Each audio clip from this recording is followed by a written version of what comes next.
Hey everyone, it's me, Daisy. I wanted to connect with you all during this unprecedented time of COVID-19. I know we're all feeling really lost right now and our anxiety is higher than normal. We're learning to cope in a new world and landscape. And I know that working together, following the protocols, self-isolating, and keeping our families safe, we're going to get through this together. If you're like me, I think we've all taken for granted how easy life is and how we can go to things day to day that are readily accessible and available to us. But now it's time to share our skills with each other. We all need to find a place of calm and peace and how we're going to fill our days because we're home alone together. Home alone together, that sounds odd, but we are. For some of us, we'll become more creative. For some of us, we're going to take that time to relax and heal our weary bodies and minds because life is so busy and we quickly go from activity to activity. We don't really appreciate and be in the moment of what we're doing right now. So I guess Mother Nature's decided it's time for us all to take a break, and I want to help you do that. I started to really work on my homemaking and baking skills about 10 years ago when we moved to New Brunswick. We live in the country, almost an hour from town, and being isolated is normal for us. The kids were at school, and I was a stay-at-home mom for the first time, so I had to find how was I going to fill my days. I got really excited about learning and experimenting and cooking and creative, and my family loved it. So if I can do it, you can do it too. So I'm going to share some simple skills and recipes with you over the days and weeks. I know we're all feeling stressed financially, running out of bread. What are the kids going to eat? I'm going to help you with that. So, no charge. This is free. We're just working together. So get the family and let's bake some bread. I don't know about you, but when I'm in the house and cooking and in the kitchen baking, I like to listen to music. One of my favorites is Joni Mitchell.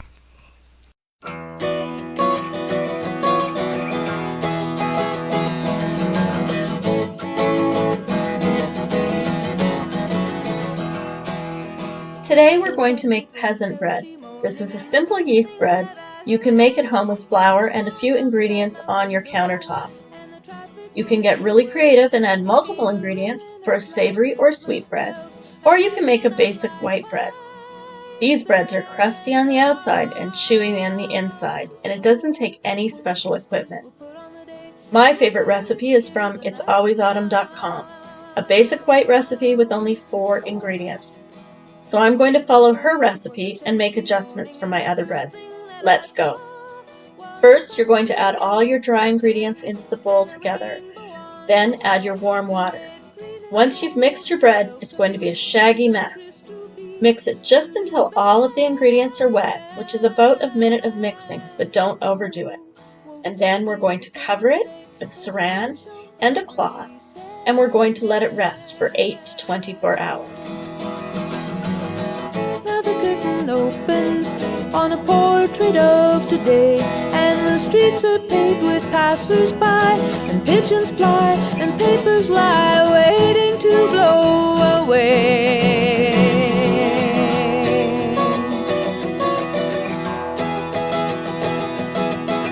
Woke up, it was a Chelsea morning, and the first thing that I knew, there was milk and toast and honey, and a bowl of oranges. Since we're making 3 versions today, our second one is a sweet raisin bread. What we do is we use our basic recipe, and then we vary it. Instead of using white flour, I'm using all whole wheat flour for my sweet bread. I've also added spices and sugar and cinnamon and raisins. I'm using brown sugar. When mixing, mix all your dry ingredients together first. You can do many variations of this, such as dried fruit, or chocolate chips, or whatever your kids might like. Then when we add the water, we do the same thing. Mix it together until we have a shaggy mess, and then cover and let rest.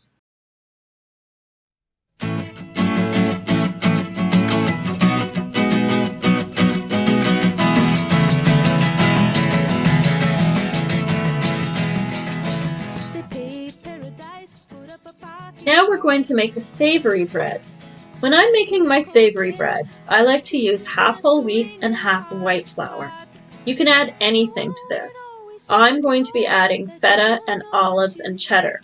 If you're adding salty versions like feta and olives, skip the salt in your recipe. I also like to add spices such as garlic, chili powder, dill, oregano. You can add onions or peppers, and you just create what you want for your savory bread. Once again, we're mixing all our dry ingredients, adding the water, mixing to a shaggy mess, and then we're going to cover and we're going to let it rest for 8 to 24 hours. Hey, farmer, farmer, put away the DDT now. Give me spots on my apples, or leave me the birds and the bees. Please don't it always seem to go that you don't know what you've got till it's gone. They paved paradise, put up a parking lot.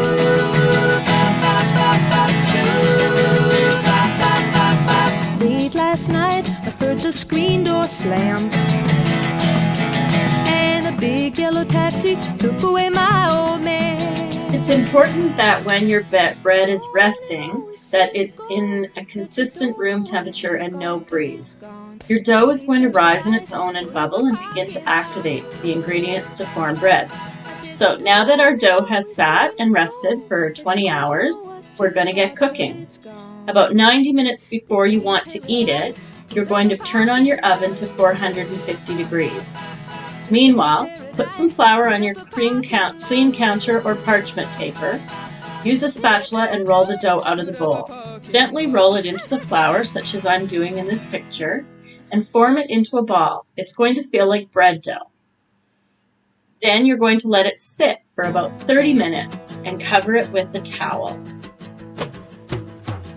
If you have parchment paper, it's good to do it on the parchment paper because you'll be able to slip that right into your pot for cooking. Now, we're going to do it with each of our dough.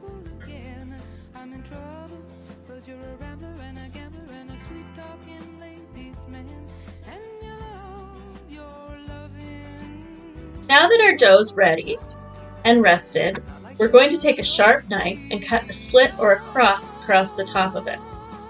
I like to sprinkle spices on top of my flavored breads. It adds more color and flavor to the crust.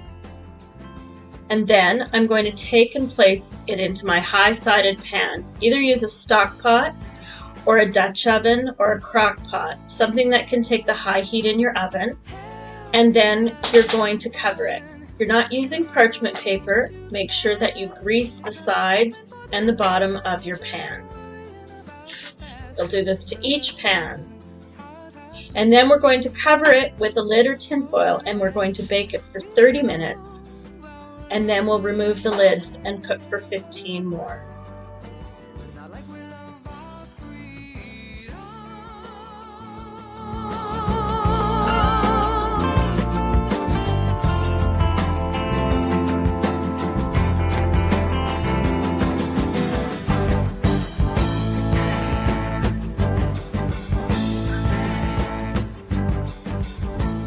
Carefully remove the bread from your pans. The pans are very hot. Allow the bread to cool for about 15 minutes before you slice it. Look at these breads. Aren't they beautiful? Trip and I can hardly wait to dig in.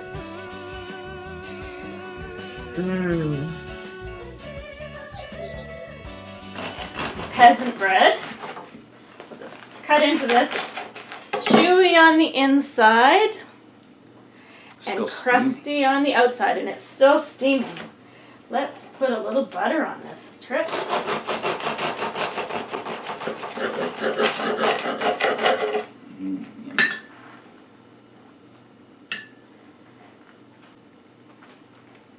Look at that. Yum. Okay, you don't have to eat it all of it because you have to try 3 different kinds. So that's our traditional white bread. Now I'm going to cut into the raisin bread while you try that.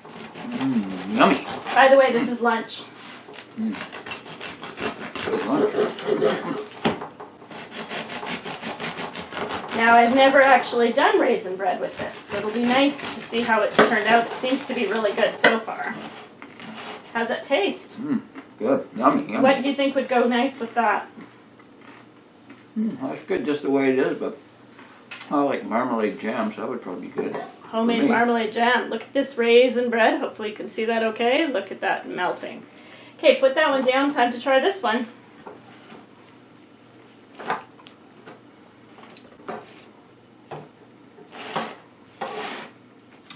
Boy.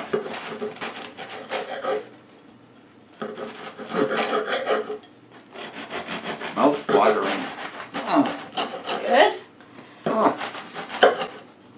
Okay, is it sweet enough? Or is it too sweet? Because I put a fair bit of sugar in there. No. Now this one you'll notice is a lot flatter than the other ones. They rose more, and that's because this has such heavy, moist ingredients, but it makes a really delicious bread. Oops. My melty butter. We're just slathering it in it because, you know, we're quarantined, so who cares about calories? Okay, try that one, Trip.